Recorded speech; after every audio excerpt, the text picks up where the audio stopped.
আসসালামু আলাইকুম রহমতুল্লাহ। অনেকদিন পর তিন বন্ধু একসাথে চটপটির দোকানে।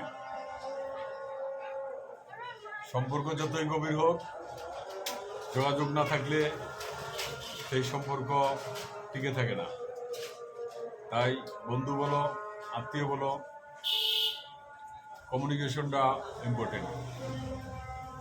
জীবনের প্রতিটা ক্ষেত্রে সুখে দুঃখে কাছে পাইতে হলে কমিউনিকেশন অবশ্যই আপডেট থাকতে হবে। কারণ যার সাথে যার যোগাযোগ নাই, দূরে গেলে তো ঘুরে গেল, তার সাথে তার কোনো সম্পর্কই নেই। তাই আসুন, বন্ধুত্ব, আত্মীয় স্বজন সবকিছু টিকিয়ে রাখার জন্য সদা সর্বদা একে অপরের সাথে যোগাযোগ রাখি, খোঁজখবর রাখি। ধন্যবাদ সবাইকে। আসসালামু আলাইকুম রহমতুল্লাহ।